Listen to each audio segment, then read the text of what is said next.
Don't you just love those sheep? And welcome to Badly Written Online News. This is how I am thinking next year's format will work, so I'd really value your opinion. Okay, every picture tells a story. And as you've just seen from the pictures that you've just seen, every single one of those people in there has a story to tell or has expressed an opinion that you might be interested in. And I will be adding more as time goes on. So what's Badly Written News about? Well, it's about three things really. Firstly, developing your English skills, learning about current affairs, looking at some spelling, punctuation and grammar, and also, more importantly for you, discussing an issue that might help you with question 5 paper 2, where you can put your opinion across more effectively. And that's really important. That's worth 25% of the marks. Secondly, in maths, every single topic we look at, today's topic is Black Lives Matter, as I'll come on to in a minute, has maths involved. And a question for you: what percentage of the British population are black and ethnic minority? Answer that question, write it down, and you'll see if you're right in a bit. And thirdly, mindset. Mindset is developing you as a person, developing me as a person. I have learned so much doing this video. I keep messing up, keep dropping things, keep different heights and all that bit. You learn from your mistakes. And I've also learned somehow I might one day play the guitar. So we're going to look at a little strategy you might adopt, which will help you do that. I can't play the guitar yet, by the way.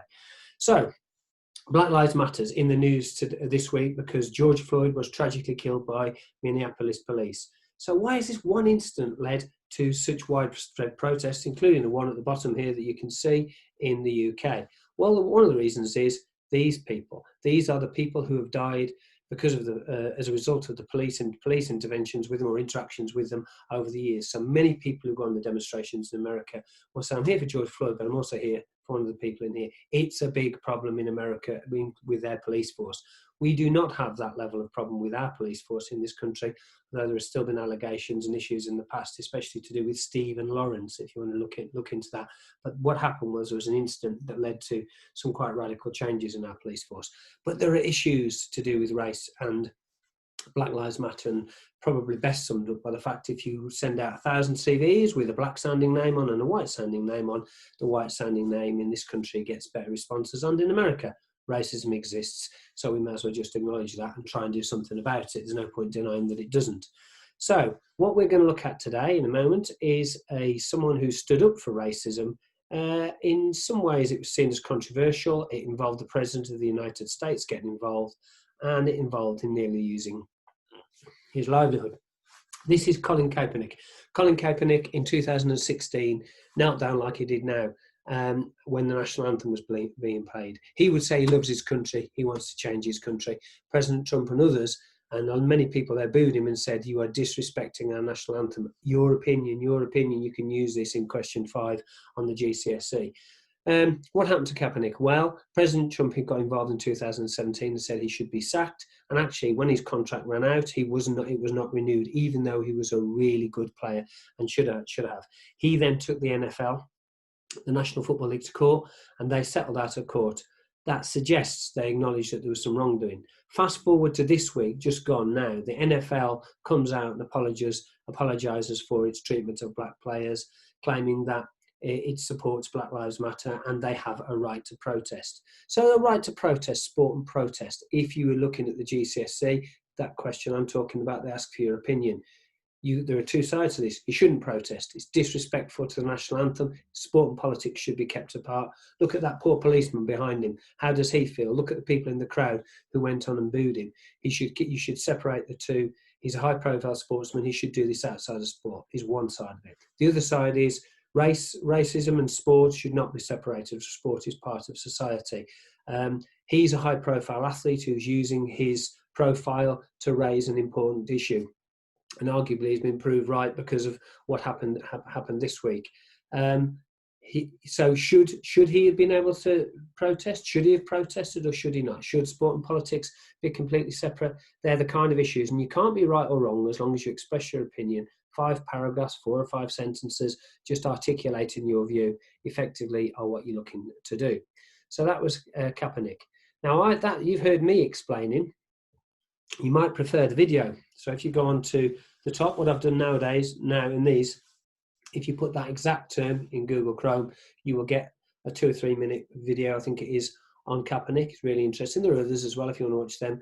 The other thing that's happened this week that I think you might be interested in is a statue of a slave owner from the 1750 or something like that, was pulled down and thrown into the sea. And people say this is wrong, it shouldn't have happened. Although no one really is saying that we should have a statue in a city of someone who made their money from slavery.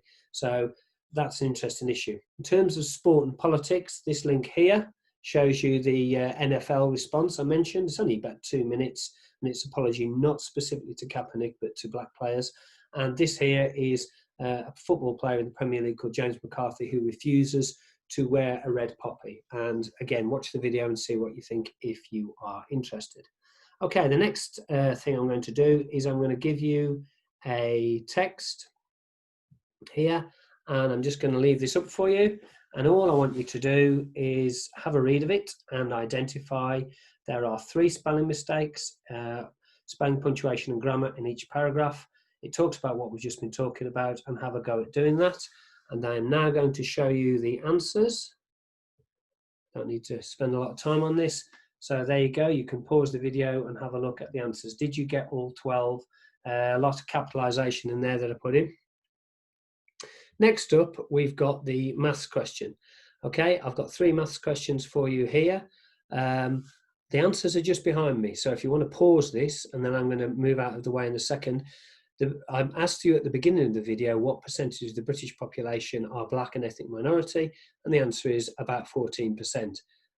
Most of you, I guess, because I do this quite a bit, would have put 40, 50%. Why is that? Why is it people think that the population of black and ethnic minorities is higher?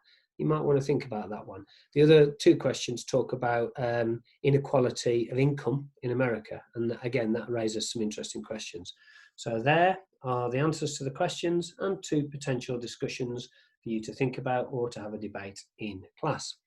Okay, so moving on, we now go to mindset. Okay, trial and error, learn by mistakes. Yeah, they're all fine. But the other issue you've got to have is time. You've got to have trial and error, and you've got to give time. And too many times when we try and do something, we don't give enough time to it. The guitar being a good example. I set off, as I'm sure a lot of people do, with good intentions.